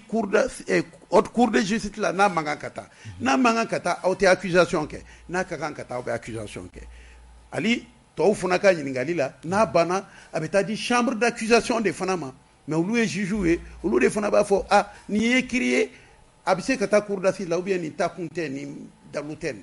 na. Donc chambre d'accusation ninnu bɛ sɔrɔ cour suprême de la wa ou bien cour d'appel. Chambre d'accusation bɛ cour d'appel la mais cour suprême na u dɔw bɛ yen ko chambre criminelle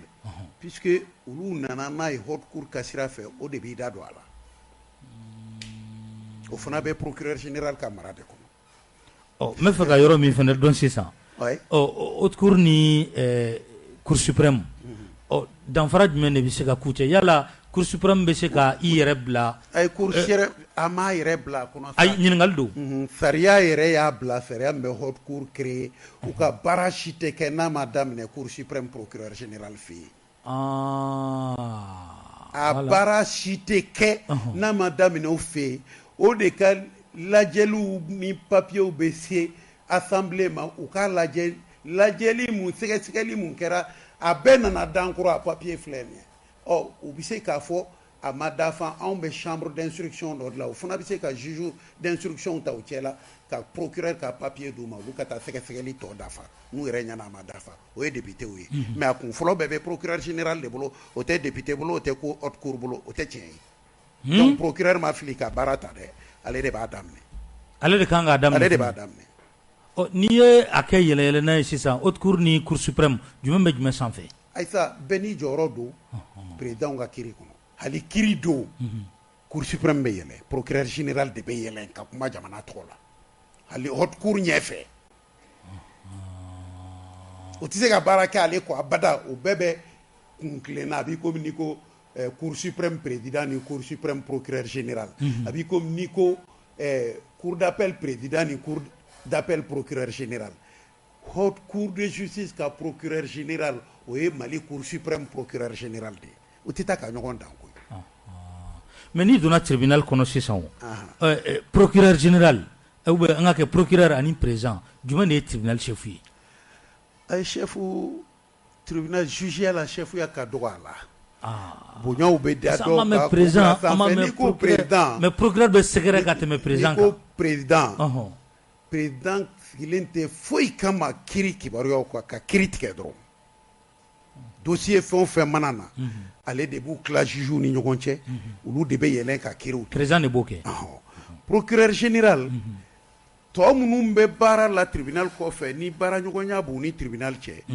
olu bɛɛ b'i sin procureur général la ka t'u ka baaraw n'u ka kuntilennaw fɔ a ye ale k'o lase tribunal kɔnɔ donc ale de bɛ tribunal ni kɛnɛmamɔgɔw cɛ o de la ale dɔnnen don ni président ye n'o tɛ président t'a ka chef ye a tɛ président ka chef ye mais n'u yɛlɛnna kiiri la ɲɔgɔn fɛ président de b'ale sanfɛ n'u bɛ kiiri la don min kiiri la sanfɛ puisque président de bɛ kiiri tigɛ a bɛ to ale de ka kumakan na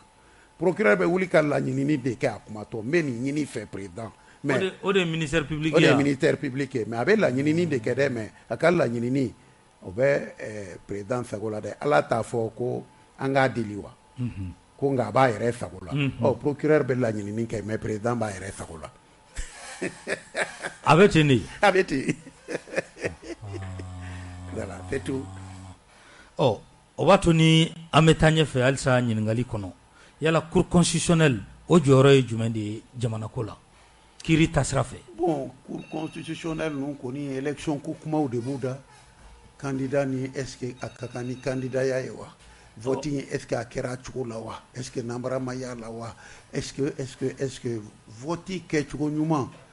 cour constitutionnelle ka baara ye o de kɔlɔsili ye sariya fana n'a bɛ ta a k'a yira a la k'a fɔ n'a ni jamana sariya b'a tɛ ɲɔgɔn sɔsɔ a b'o fana kɛ a bɛ yen fana a bɛ se ka hakilina di n'u y'a ɲininka taabolo dɔw la gouvernement mago bɛ faamuya dɔw sɔrɔli la mais sariya kura talen tɛ foyi tɛ mais faamuyali don k'a ɲɛsin sariya minnu bɛ yen olu bolicogo ɲuman an b'a fɛ ka nin kɛ est ce que n'an y'o kɛ an b'a sɔsɔ wa a b'a ka hakilinaw di olu bɛɛ y'a taabolo ye n bɛ fɛ ka ɲininkali min k'i la o yɔrɔ la o de ye waati min na an ka jamana ɲɛmaa min bɛ yen sisan a bɛ prestation de serment kɛ yanni o cɛ ko cour constitutionnelle y'a jira k'a fɔ a bɛ se ka kɛ jamana ɲɛmaa ye cour suprême ko k'a ka prestation de serment kɛ maa caman kɔni ma faamuyaba sɔrɔ a la i bɛ se ka mun fɔ an ye a kan bon ne y'o yɔrɔ lajɛ bon n'i y'a lajɛ sariya yɛrɛ bolicogo ɲuman kama c'est normal la ka serment prêter cour suprême na puisque ale ye serment mun prêter ni o de b'ale ko fɔ jamanadenw ye serment fɔlɔfɔlɔ mun ka président Bandaw to ye n'a y'o prêter o ma jamana kalifa ale la o y'a kɛ dankan de ye donc jamana kalifara Bandaw de la ale kɛra Bandaw hali n'a sɔrɔ a fana y'i kali hali n'a y'i kali kɛ mais o kalikan bɛ dankaɲa in de ko fɔ a ma ɲɛmɔgɔya ko fɔ or Bandaw tɛ ale bɛna ɲɛmɔgɔya yɛrɛ de ta a kɔrɔ ye mun ye sini ma sini ni gɛlɛya nana a la n'u ko u b'i ɲɛsin a la cogo dɔ la a b'a fɔ non a wagati ne tun tɛ président yɛrɛ ne tun ye adjoint de ye donc aw kana président donniw d'an kun wa ne ye serment mun prêter a bɛ adjoint de fɔ n tɛ président yɛrɛ a bɛ se k'i da la cɛ a la ni ne y'a ka avocat ye n b'a fɔ i dala cɛ foyi t'a la. Ah mais charia a bɛ maa dabali ban donc cour suprême k'a fɔ a k'a kɛ o y'a dilan cogo ɲuman ɲinini de ye tɔɔrɔli tɛ a kɛra a b'a dilan ka ɲa bon an bɛ se k'a fɔ bon transition don waati koronnen don cour suprême tun bɛ se k'i ɲɛ tugu a kan n'a tun y'i ɲɛ tugu a kan n'a bɛnna a tigi yɛrɛ ma an bɛ tɛmɛ n'a ye. cour constitutionnelle jɔn de bɛ se k'a saisi charia la. assemblée bɛ se k'a saisi président bɛ se k'a saisi u fila bɛɛ bɛ se k'a saisi. kiri tuma n'aw bɛ élection na candidat bɛ se k'a saisi candidat kelen-kelenna bɛ se k'a saisi. mais jamanaden gansan tɛ se ka kɛ. ayi. an y'a ye cour constitutionnelle ta la a fɔra ko président ka directeur de cabinet de ye a cour constitutionnelle saisi yala o bɛ bɛn. o ye mun ye. walasa u ka vacances constaté vacance de pouvoir ko constaté ko président ka directeur de cabinet de ye cour constitutionnelle saisi. mais directeur de cabinet a y'a saisi jɔn tɔgɔ la. a yɛrɛ wa a y'a saisi président tɔgɔ la. o de fana ye ɲininkali ye. n'i ma papiyew ye i kana farati k'a jaabi kɛ ten ko kuma ka di la. ɲininkali don. n'an sera sariya yɔrɔ dɔ la. awɔ. ne ka jaabili a ka suma fo n'i ye sariya dayɛlɛ k'a yɛrɛ ɲininka a kumakan na. o tuma n ka bɔ n'a kumakan ye o ka fisa ne ka n hakilina singa sariya ma. man kan ka hakilina singa sariya ma k'o fɔ sariya tɔgɔ la. tabarikala. o tɛ sariya ye. yala CNT mɔgɔw bɛ se ka. a b'u bolo u ka baara don n'u y'a jate minɛ ni yɔrɔ min ye u b'a ta ni yen ye ni ne kɔni don n tɛ tɛmɛ o fɛ ni ne don n bɛ tɛmɛ mun fɛ n b'o dɔn n ma da la n bɛ dɛsɛ a la fana. sira wɛrɛ b'a la kɛ. donc n'u wulila ka s'i ma i b'o sira di. n'u sera ma n'o ye ne delila k'a fɔ n ko n tɛ ban ka Mali dɛmɛ foyi la. mais n'i y'a fɔ n bɛ aw dɛmɛ n'u dalen b'i la n'u mago b'i la u bɛna don a kɔnɔ n'u y'i wele i b'i hakilina fɔ n'u m'i wele i b'i sigi i ka so. ko fɛn dɔ fana bɛ yen a bɛ fɔ min ma ko délai de prescription o ye mun de ye sariya la de. sariya la délai de prescription ko ni ko kɛra hali ni sariya bɛ kojugu in kɛlɛ mais a kuma bɛ bɔ wagati mun na o n'a tɛmɛni wagati o janyana ɲɔgɔn na kojugu. kojugubaw mun ye mɔgɔ fagaw ni fɛnw ye o délai ye san 10 ye ko n'i ye mɔgɔ faga n'a kuma ma wuli a fagali san 10 a dɔnna wagati mun na dɛ a dɔnna wagati mun n'a kuma ma wuli san 10 tɛmɛna bɛɛ dun y'a dɔn ko a kɛra ɲininkali ma k'a la a bilara ten ka tɛmɛ ko san 10 kɔfɛ ɲininkali tɛ se ka k'a la. an ka misali dɔ ta sisan ala ka hinɛ la Biram Ture o ma tunu wa. a tununnen don. an t'a fɔ a sara puisque an m'a su ye a ko a tununa bon ni dossier a dalen bɛ yen ou bien ɲininkali ma se ka k'a la a cogo la ou bien ɲininkali daminɛna nka a sera yɔrɔ dɔ la u y'a sonsori k'a da ye ten kuma tɛ don a la da tɛ don a la mɔgɔ tɛ ɲininka san 10 dafara mɔgɔ si ma wuli ka taa hali dossier in k'a kibaruya ɲininka ka lettre ni ci k'a fɔ nin dossier in bɛ cogo di fo ka san 10 tɛmɛ ten k'a kɛ ko foyi ma kɛ k'a bɛ datugu o y'a bannen ye mais n'a dɔnna fana k'a fɔ ayi dɔ de y'i sen da dossier kan o tigi fanga kama a don ko foyi ma se ka bɔ a kɔnɔ hali ni san 20 tɛmɛna o tigi talen kɔfɛ hali san 20 n'a yirala jɛlenya la k'a fɔ nin waati in n'a kun kan ka kɛ an ma se k'a kɛ parce que kari de tun bɛ yan se mun tun b'a yan a y'an bali k'a kɛ hali san 20 i bɛ ɲininka voilà o ye sariya ye. corruption taw don i b'a fɔ kuma minnu bɛ sen na bi yala ni san 10 tɛmɛna nin kuma dɔw bɛ se ka jɔ wa. avion ta ko ne bolo ni kumaw bɛɛ bɛ mun de ko fɔ ni kow b'a cogo la a ma se yɛrɛ politiki mɔgɔw k'i da don nin na jugew kelen tun bɛ nin ɲɛnabɔ u yɛrɛ ka ɲɛnabɔli la fo dɔ ka t'u ɲininka jugew de siranna o an ka tiɲɛ fɔ nin ko la mais parce que u siranna fanga de ɲɛ puisque nin bɛɛ tun ye fangatigi de ye 2014 nin dossier o a bilara ka taa cour d'appel la Bamako ko dossier nin ka bɛ commune 3 procureur général bolo l'actuel ministre de la justice a tun b'a bolo mais pourquoi fɛn ma bɔ a la i ka mɛn dossier kelen jumɛn ma min bɛ sen na sisan armement ni avion armement ni fɛn munna u ma enquête ni fɛnw daminɛ kabiri o tuma 2014 mais dossier nin bɛ yen fili kɛra ministre des finances 2014 2015 a tun tɛ ministre des finances o Igor de nana donc depuis 2014 vérificateur y'a ka rapport kɛ k'a da ni si dogolen tɛ Mali kɔnɔ sa donc ni pays wɛrɛ don i b'a mɛn don o don ko justice ye dossier dayɛlɛ président k'a bɛ en exercice olu fɛ juge tɛ siran o Bill Clinton ma wele k'a sɔrɔ bouton nucléaire b'a bolo a ma taa i jɔ tribunal la parce que juge b'u ka baara kɛ point barre mais anw fɛ yan an dɛsɛlen bɛ ka se o hakɛ de la mais juge nɔ tɛ dɛ an ka fanga bɛɛ de justice labagabaga ka se fo o hakɛ la donc an yɛrɛ a kɛra an bɛɛ fana sigilen ɲɛna mɔgɔ si ma kuma donc juge yɛrɛ a kelen b'a yɛrɛ saraka mun na jamana ko la ti jamanaden bɛɛ sigilen bɛ ka sɔn a ma a fana ka gɛlɛn o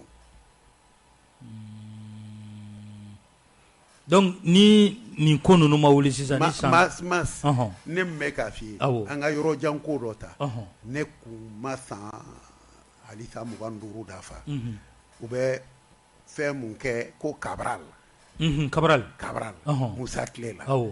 mais Cabral sara ne ye kiri kɛ ka Cabral bila alamisa don 18h30 n ko u ma fɛn kɛ Mali kɔnɔ k'a bila jumadon sɔgɔma 9h u ye ne la wuli ka taa a fɔ n ye ko n tɛ kiri tigɛ Mali kɔnɔ si tɔ kɔnɔ hali bi ne ma kiri tigɛ o Cabral ka kiri ye de y'a kɛ ne y'a kɛ a y'a sɔrɔ i ye kiri tigɛla ye n ye kiri tigɛla ye n ye kiri tigɛ jeudi 18h30 n bɔra tribunal la vendredi 9h u ye n wele ministère de la justice la k'a fɔ n ye k'u ye n dabɔ kiri tigɛ la san kelen u tɛ n sara mais mɔgɔ ma bɔ Mali kɔnɔ hali k'a fɔ u bagara Bacili ma au contraire syndicat mun tun bɛ UNTM a ɲɛmɔgɔ justice o kun tɔgɔ de ye ko Sulemani Keyita greffier en chef don a ko maa minnu ye karatɔ ye n'u bɛ kara ɲini k'a bin u yɛrɛ kunkolo kan syndicat ma lawuli olu dɛmɛli kama o de fɔra ne ye Mali kɔnɔ ne ka kiritigɛ ma dabila o la n'o se tɛ mɔgɔ mun ye don ni i tɛ se ka baara wɛrɛ k'i yɛrɛ ye o de ye ne bila n taara n ka doctorat ɲini o n bɛ sigi mun na i suspendé don i bɛ taa kalan kɛ nin bɛ ka kɛ Mali la bi ko tɛ sa an k'o to yen an ka tɛmɛ n'i y'i ka jamana bila bolo mun kɔnɔ ni jamanadenw y'u ka sariya bila bolo mun kɔnɔ sariya bɛ taa n'o de ye an kana bɛɛ da jugew fana k'o yɔrɔ la n'u ye mun kɛ ne Bacili b'a fɔ o b'o dɔn o yɛrɛ caman b'a fɔ ko peut-être ne yɛrɛ ka ko man di a caman ye donc n t'a ɲini ka ko diya o ye yɛrɛ n b'a ɲini ka sariya de fɔ olu dɔw olu tɛ n bɛ sariya in fɔ i y'i ka baara perdu tiɲɛ fɔ mun kama i b'o dabila i den filanw ye a ka gɛlɛn a bɛ gɛlɛya dɛ a ka gɛlɛn ne bɔli nin na sa a bɛ gɛlɛya n bɛ fɛ ka ɲininkali dɔw wɛrɛ k'i la yala nin dossier in na sisan an tɛ don a fond na parce que i ko k'o t'a la nin dossier in na an y'a ye premier ministre kɔrɔ dɔ ale taara ni enquête taara gunfo président na président min ni ale rétablilen don bi yala a bɛ se ka wele yan président John président IBK mun wililen don i ko k'a rétablilen don parce que u ye a ka cabinet dira ma a ma rétabli dɛ u y'a ka droit dɔw d'a ma o t'a rétablilen ye ne t'a dɔn a ka kan ka di n'a man kan ka di ne bolo ni enquête taara gun IBK yɛrɛ la ni enquête gunna la a bɛ ɲininka sa a bɛ se ka ɲininka a bɛ ɲininka peut-être a bonya kama u bɛ mɔgɔw bila ka taa lamɛn a ka so o ye bonya kama ye dɛ n'o tɛ e bɛ taa commissariat la cogo min a bɛ se ka wele ten o foyi t'a la a ma dɔgɔya e bɛ se ka bonya i yɛrɛ ka jamana sariya ma o b'i dɔgɔya o tuma e de ka bon ni jamana ye a ko filɛ dɛ donc u bɛ se k'a fɔ minnu bɛ bila baara la u b'a fɔ bon cɛkɔrɔba don président kɔrɔ don an kana lamaloya an bɛ se ka wuli ka taa bara an mago b'a ka kumakan de la an bɛ taa ka kumakan ta o ye bonya ye ni ne ɲininka fana o tɛ kojugu ye n'a nɔ yera la a bɛ se ka minɛ yan a bɛ minɛ fo ka dugu jɛ n'a nɔ yera la ne don n bɛ mandat d'a kan hali n t'a dɔn o ye fɛn kɛ n bɛ taa n ka surafana dun tranquillement ka sunɔgɔ jamana y'o de fɔ ne m'a fɔ dɛ sariya de don olu mun fana ye jamana mara jamana sariya bɛɛ kalifara ale la don dɔ la k'a bɛɛ ta k'a d'a ma i fɔlɔ de ye jamana kiritigɛla fɔlɔ ye premier magistrat de la république n'o sariya ye e minɛ e ko e ne nɔ e bɛ jigin ne la ko Bacili de y'i minɛ Bacili de y'i minɛ wa sariya de y'i minɛ ne tɛ ni ko filɛ ni niveau la ni premier ministre Kuturu de minɛra ka taa yala ni a ko bɔra mɔgɔ kan i bɛ se ka wele i b'a fɔ ale welela cogo min na je crois Mas an ye nin bɛɛ fɔ bɛɛ bɛ se ka wele ne ko IBK i ko premier ministre o tuma jɔn fana b'olu sanfɛ komi dɔw tɔgɔ bɛ ka fɔ a la olu bɛ jamana kɔ kan jɔn i ko n kana tɔgɔ fɔ donc ni ko minnu bɛ jamana kɔ kan n'o y'a sɔrɔ tɔgɔ b'a la n'u tɔgɔ b'a la sariya fana b'u ɲini cogo kɛ ni tɔgɔ bɛ kojugu la diɲɛ yɔrɔ o yɔrɔ mandat d'arrêt international bɛ da i kan i bɛ ɲini bon i bɛ jamana mun na a bɛ d'olu ma a bɛ se k'a kɛ e ka jamana n'o jamana cɛ tɛmɛ sira tɛ yen k'u bɛ mandatw ci ɲɔgɔn ma k'a baara kɛ a bɛ f'o ma corps judiciaire n'o tɛ yen olu dɔw bɛ se k'i ban comme dɔw tɛ ban a bɛ se ka kɛ i taara i ye kalifa ɲini u fɛ n nana k'an kalifaw la o de ye exilé o ye réfugié réfugié i bɛ exilé i b'a ɲini u k'i bila kalifa sira kɔnɔ o fana bɛ se ka kɛ n'u y'o d'i ma bon a bɛ se ka kɛ i taara yen i ye sababuya dɔ sɔrɔ par exemple n'an ye Burkina président ta Blaise Compaoré a ma Côte d'Ivoire nationalité ta o ko ten a y'a ta mais a m'a ta dɔwɛrɛ la o parce que a muso ye ivoirienne de ye olu ka sariya la n'i ye ivoirienne muso furu n'aw ye san 2 sɔrɔ furu la ni nationalité ɲini a bɛ d'i ma donc a y'a ɲini o sababu de la a muso o ye ivoirienne de donc u ye nationalité d'a ma o m'u ka sariya sɔsɔ sariya ma sɔsɔ la a ma sɔsɔ a bɛ kɛ a kɛra Blaise ye cogo min a kɛra maa caman ye ten est ce que fan dɔ tɛ ka hali n'a kɛra o bɛ k'ale ma sababu ɲuman ye o kɛra ale ma sababu ɲuman ye de mais olu ka sariya ma lawuli o kama o donc u y'u ka sariya bato dɔrɔn mɔgɔw kana jigin u la a b'o cogo de la a b'o cogo la ni i b'a fɔ Birama ka affaire la a fɔra ko mandat lancera Karim nɔfɛ Côte d'Ivoire bancogo b'u la est ce que u bɛ se ka ban ne t'a dɔn Karim b'u ka dugukolo kan ni kan mun ye a nana kalifa de la wa a ye nationalité ta o y'a d'a ma wa parce que ni nationalité b'i bolo sariya fana m'i yamaruya i ka nationalité bɛ mɔgɔ min bolo i k'o bɔ i ka jamana kɔnɔ ka taa di jamana wɛrɛ ma ko k'a ka kiiri tigɛ sariya m'o yamaruya Mali tɛ se ka maliyɛn minɛ ka taa di Côte d'Ivoire k'a ye tiɲɛli kɛ hali n'a y'a kɛ u b'a fɔ Côte d'Ivoire a ye tiɲɛni mun kɛ a ye papiyew caman an yɛrɛ b'a kiiri yan mais droit t'an bolo an k'an ka jamanadenw d'aw ma aw ka t'u kiiri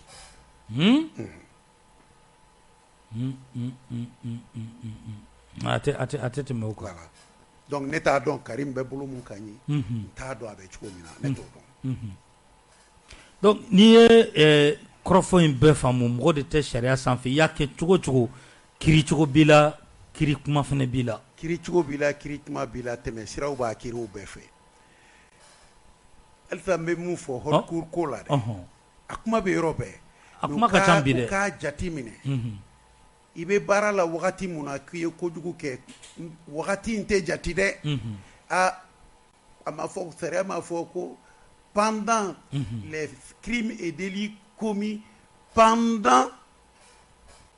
la période de ses fonctions pendant tɛ dɛ a fɔra durant la période dans l'exercice de ses fonctions c'est pas pendant ni o de kun don wagati de don sariya tun b'a fɔ de k'u ye mun kɛ pendant ou bien durant o ye wagati ko fɔ dans sariya ko de dans l'exercice de ses fonctions i ka baara yɛrɛ cogoya ka kan ka kɛ cogo min na ni fili donn'o de kɔnɔ mais mɔgɔ si tɛ ta k'e ka baara cogoya ye surɔfɛn ni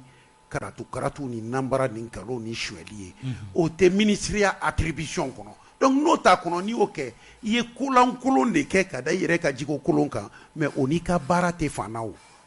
i bɛ baara in kɔnɔ i ye kolankolon don a kɔnɔ o kolankolon i b'o jaabi kolankolon tɔw bɛ jaabi yɔrɔ min ministeriya tɛ se ka kɛ sababu ye ka danfara don e ni tɔw cɛ yɔrɔ dɔ fana la ko o b'a fɔ ko flagrant délit ko ni immunité b'i kunna i minɛra ko la mɔgɔ yɛrɛ ɲɛ b'a la dɔrɔn ko bɛ se k'i minɛ a yɔrɔnin bɛɛ hali ni immunité bɛ yen oui ni immunité bɛ yen immunité tɛ flagrant délit justement o de ye immunité fura ye o de y'a fura ye o y'a fura ye n'a b'i la hali ni i ye ko dɔ kɛ i ka député jala b'i kan na i dontɔla don assemblée kɔnɔ i dontɔ i yɛrɛ ye kojugu kɛ dɔrɔn ni comina kɛ yɔrɔ yɛrɛ la hali ka député ka jala to i la u b'i minɛ ka t'i datugu a banna immunité t'a la o ye kɛnɛkanko ye o bɛ sariya la o bɛ sariya la o bɛ kɛ hali ministre fana la o bɛ kɛ ministre la flagrant délit in de bɛ se nin bɛɛ la i minɛra la dɔrɔn k'i minɛ ka taa i comina dɔrɔn i bɛ taa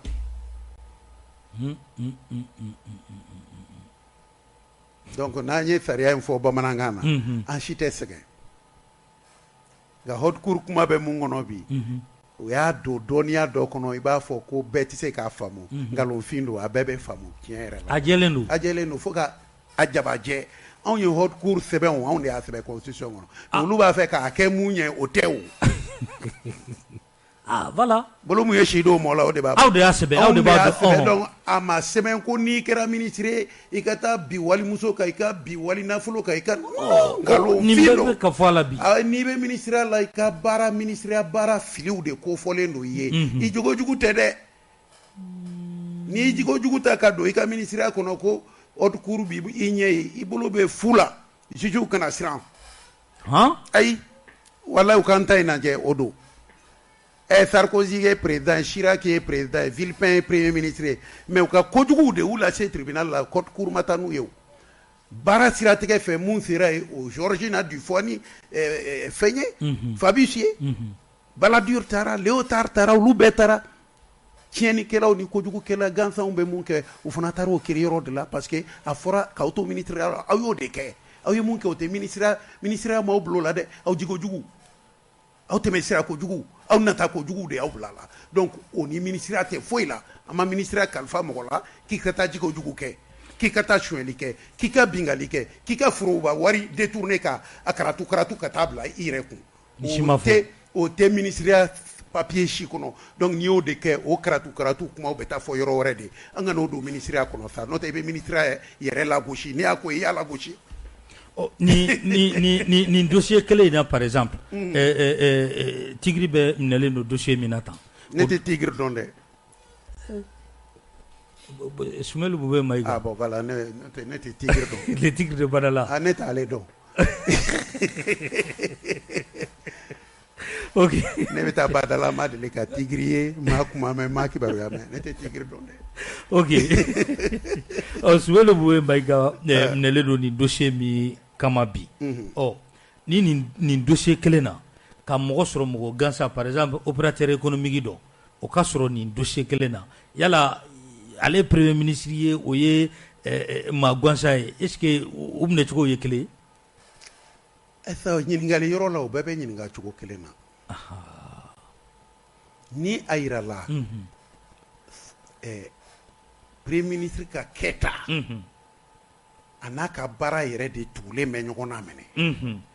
a y'a lawuli a ka baara kɛli de kama mais a taara ka bolo dan kɛ ne ma nin t'a fɔ wa a ma jeli sɛgɛsɛgɛ o de kɛra a minɛ kun ye o dun kun y'a ka baara de ye ministériya la a kolila k'o mun kɛ dɛ ale nɔ minɛna o de la mais n'i ye Balladur lajɛ premier ministre ani François Léotard u ye bateau dɔw de feere u y'a feere Pakistan ma n'o bateau kɔnɔ alors pakistanais u y'a ɲini u fɛ aw bɛ bateau in sɔngɔ yɛlɛn kɛlɛkɛ bateau don an b'a da yɛlɛn an b'a sɔngɔ yɛlɛn donc n'an y'a sɔngɔ yɛlɛn a b'i komi sisan ni bateau ye par exemple watan ye an k'a kɛ 200,000 ye bateau ye 200,000 ye bon mais bateau in a tɛ feere bɛɛ ma puisque kɛlɛkɛminɛn don jate bɛ minɛ a la u bɛ se k'i ban k'a feere Pakistan dun mago bɛ bateau in na ale b'a fɛ cogo bɛɛ la ka bateau sɔrɔ u b'a fɔ bateau yɛrɛ kɔni awa 200,000 don nka a ka feere aw ma a kana feere aw ma o b'anw sago la i k'a nɛgɛ b'aw la donc aw bɛ an b'a kɛ 250,000 ye an b'a fɔ 200,000 mais aw ka papier la an b'aw yamaruya a b'a kɛ 250,000 ye n'aw ye 100,000 min sara o bɛ di faransi ma 50,000 aw b'o ci anw ma an bɛ mɔgɔ yira aw la a bɛ a d'o ma rétro commission ni surfacturation tɛ kelen yan ayi parce que facture yɛrɛ bɛ na o ye $1,200,000 de mais o ye faransi jati kɔnɔna ye Pakistan jati kɔnɔ français bolo t'o la o tiɲɛ n'i y'olu ɲininka français bɛ 200 millions de fɔ u b'a fɔ an ma facture surfacturation kɛ filɛ an y'a feere awɔ mais pakistanais bɛ 250 de kɛ u ka faamaw b'a fɔ bon 250 millions nin na dɔw yɛrɛ faama yɛrɛ bɛ se k'a fɔ ka a kɛ 300 millions ye an bɛ faransi ka 50 millions d'a ma an m'u fana da donn'a la k'a nɔgɔya an bɛ 50 ta yan ni n'an ka avion ko bɛɛ tɛ kelen ne t'o dɔn mais o kiri de dara Baladur ni Léotard kan o duncogo jugu o ma taa haute cour la dɛ k'o ye duncogo jugu de ye dɔw bɛ kojugu kɛ yɔrɔ min aw fana bɛ taa jɔ ye u taara jɔ yen de kɛnɛ kan haute cour tɛ nin kow bɛ kɛnɛ kan ko ye haute cour nin ma sɛbɛn ko ka mɔgɔ bila i ka taa juguman kɛ i ka ministeriya tɔgɔ k'i don ministeriya kɔnɔ ka taa juguman kɛ k'i kɛ premier ministre ka juguman kɛ k'i kɛ président ka juguman kɛ ko ni i y'a kɛ ko fɛn tɛ f'i ye ɲininkali tɛ k'a la da tɛ don a kuma la nkalonfin don nkalonfin dafalen n'i y'a di ne ma ko n ye Mali État ka avocat ye i tɛ nin façon fɔ ne ye n'i y'a fɔ i b'i daji kunu i b'a kunu dɔgɔnin n b'a fɔ a kunu n b'i deli n'o tɛ a b'i sara haute cour ko kuma tɛ se ka fɔ o la a tɛ fɔ o puisque haute cour baara tɛ nin ye o suɲɛli ni nanbara ni nkalon n'o de ko n'i yɛrɛ kɔnɔ de sɛgɛsɛgɛli ma kɛ ne m'a fɔ u y'o de kɛ dɛ n k'u k'a sɛgɛsɛgɛ vérificateur ka dossier u ka taa sɛgɛsɛgɛ walahi n bɛ k'o de fɔ u k'a sɛgɛsɛgɛ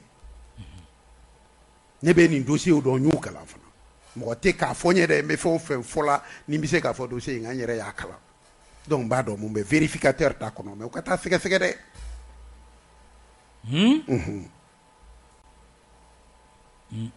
u ka taa sɛgɛsɛgɛ parce que ne yɛrɛ bɛ dɔ kalama n b'o yɔrɔnin fɔ parce que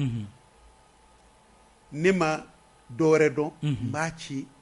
n'u b'a sɛgɛsɛgɛ u k'a sɛgɛsɛgɛ n'u b'a bila ka taa cour suprême na u k'a bila ka taa o ye ka hakɛ ye o ye ne ka hakɛ ye parce que mɔgɔ caman b'a kɔnɔ olu tɛ ministre ye i se directement k'olu saisir ni cour d'appel ye sɛgɛsɛgɛli kɛ minnu ka cas ka kan ka taa di procureur général ma a b'a bila ka taa a bɛ tɔw ka baara kɛ c'est tout o tɛ ne ka baara ye mais o tɔmɔli dossier kɔnɔ o bɛ kɛ niveau dɔ de la n'i y'a bila ka taa procureur général fɛ ale b'a tɔmɔ nin tɛ ne ka cas ye ne tɛ se k'an da dɔn na b'a ci procureur général cour suprême ma procureur général nin dossier sera ma mais ni mɔgɔw tɛ olu ne tɛ se k'an da don olu ta la e de b'olu kɛ n b'a ci ma nin tɔ mun b'a la ne yɛrɛ b'o kɛ a banna ni surasi ɲɛmɔgɔ dɔ bɛ nin dossier in na ale bɛ kiiri cogo di ale bɛ wele cogo di fanga fɛ kiiri fɛ ni surasi ɲɛmɔgɔ dɔ sen bɛ nin ko la a bɛ wele kɛ tɛmɛsira b'a la oui surasi ɲɛmɔgɔya tɛ jɔyɔrɔ di mɔgɔ ma k'i tɛ wele kiiri la dɛ surasi ɲɛmɔgɔw fɛn kelennin de b'a la dɔrɔn ko k'o kɔlɔsi i k'u bɛ jamana lakanali baara de la donc ni jamana bɛ kɛlɛ la wagati minnu na k'aw kana to k'u minɛ ka t'u datugu peut-être i b'a sɔrɔ o kɛlɛ kɔnɔ jɔyɔrɔ dɔ b'u la o jɔyɔrɔ ka bon o nafa ka bon jamana ma n'olu datuguli ye sariya y'o fɔ a m'a fɔ ten dɛ a ko donc n'a b'u minɛ bonya kɔnɔ a ye ci bila u ka baara yɔrɔw la u k'a fɔ aw ye ko n'a minɛna a tɛ tiɲɛni kɛ olu ka baara la u ka yamaruya di aw k'a lamɛn hali n'aw k'aw k'a minɛ olu k'a yamaruya o dɔrɔn de b'a kɔnɔ o bɛ ci ministre de ma ou bien o bɛ ci u ka ministre de ma ministre de la défense ma o bɛ ci u ka ministre ma u ka ministre fana n'a ka d'a ye a bɛ état major mɔgɔw ɲininka nin dun an bɛ se ka a d'u ma ou bien aw bɛ baara mun na n'a taara a bɛ fiɲɛ don aw ka baara la c'est tout n'olu ko ten a ko bɛ se ka bila waati wɛrɛ la n'u ko ten u b'a jira k'a fɔ bon vraiment défense yɛrɛ kama an mago bɛ nin na bi an tɛ se k'a di o kɔrɔ tɛ u m'a fɔ k'a tɛ nɔ minɛ dɛ ayi u m'o fɔ u ko dɛ a nafa min bɛ jamana lakanali la bi o ka bon cogo min na n'aw y'a wele a bɛ fiɲɛ don jamana lakanali la donc jamana lakanani o de fana bɛ fɛn bɛɛ sanfɛ o ni kiiritigɛla ye filila ka baara kɔnɔ k'a to kiiritigɛ la a ka fili ka ko dɔ kɛ walima jalaki dɔ ka ɲɛsin a ma a bɛ kiiri cogo di a bɛ kiiri ko tɔw n'o y'a sɔrɔ a ka jalaki dɔɔnin don a bɛ kiiritigɛlaw de la ka kiiri Mali la o kiiritigɛla yɛrɛ ah ben oui kiiritigɛla o kiiri la dɛ ale ka ne to ministériya la kiiritigɛla dɔw welela o kiiri la a ma kɛ yan donc n'i ka ko kɛ i bɛ kiiri o mais ani a tɛmɛsira ni tɔw bɛɛ ye kelen jamanaden gansan sariya ko dɔrɔn n'i bɛ kiiritigɛ la yɔrɔ min na i ka kiiri kana di yen yɔrɔ la a ka tigɛ donc ni sɛgɛsɛgɛliw banna ko k'i ka dossier di cour suprême na olu ka tribunal wɛrɛ yira i tɛ baara la yɔrɔ min a ka taa di yen hali n'i y'a kɛ i ka baara yɔrɔ de la olu yɛrɛ tɛ se k'i juger puisque i yɛrɛ kun ye kiiritigɛla de ye donc i ka ko ka taa di tribunal wɛrɛ ma mais mɔgɔ wɛrɛ tɛ se k'o tribunal wɛrɛ yira cour suprême de b'a yira o dɔrɔn de fana b'o ko la n'o tɛ dɔwɛrɛ t'a la dɔ ye bataki caman k'an k'i ɲininka k'i b'u ka dugu kalama kosɛbɛ waati min na i bɛ kiiri minisiriya la i fiye bilala ka taa dugu dɔ ci o kɛra sababu ye dugu wɛrɛ o taara o yira ka taa don a dugu la k'a bɛ Kaye mara la Tugamaga k'i bɛ dɔ kalama a la i bɛ se ka mun fɔ an ye a la. Bon vraiment n t'a fɛ ka n da don o dossier la n dossier bɛ tribunal kɔnɔ a mɛnna c'est-à-dire u taara dugu in ci a kɛra tiɲɛ la ne yɛrɛ ye mɔgɔw bila ka taa enquête la ka inspection bila ka taa u ye rapportw kɛ ka dossier la don mais Mali y'o de ye n'i tɛ yen don min i taabolo bɛ bila a tɛ fɔ k'e baara kɛ ni sariya yɛrɛ ye Bacili taara a ka baara an ka lagosi o fana kɛra ne la o k'i ka baara lagosi i ministrilama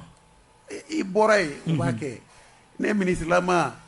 ne ye plainte don mɔgɔ dɔw kama hali dugukolo ko la bon ne ɲɛ b'a la bi o de o kumaw bɛ ka wuli ala tɛ kalo kelen bɔ ne ka plainte kɔrɔba dɔ depuis 2017 wa joli ne welelo o kuma la pôle économique la ne de ye plainte don gouvernement tɔgɔ la ne de ye plainte don n yɛrɛ tɔgɔ la parce que o taara manamana ko kɛ ni n tɔgɔ ye mais a ma kɛ o a dara ka da n bɛ a fɔ ala ni sisan tile a dossier wulila n'o tɛ a kun dara de o y'a lada k'i sen d'a kan awɔ i tɛ fɛ ka dossier fɔ an ye ayi dossier bɛ pôle économique la an ka to bon an ye nin exemple min d'i ma sisan yala ni issue bɛ se ka minɛ n'i ko k'i bɛ nin kiiri pousser issue y'a ka baara kɛ sa dossier bɛɛ bɛ tribunal la o a dɛsɛra de ka bɔ wa an bɛ tiɲɛ fɔ ɲɔgɔn ye n'i y'a fɔ sini i b'a sɔrɔ plainte bɛ taa kɛ n kan mais nin ko jɛlen don dugu de jɛnina ka jɛni o tɛ ko dogolen o tɛ ko dogolen mais tiɲɛ b'a la sa tiɲɛ t'a la kiiri ka kɛ dɔ ka fɔ munna o kiiri bɛ se jaabi tɛ se ka y'o la n'i ko ko jaabi ma y'o la k'o ye surɔfɛn nɔ ye k'i ye kiiritigɛlaw dɔgɔya o tuma an bɛ mun kɛ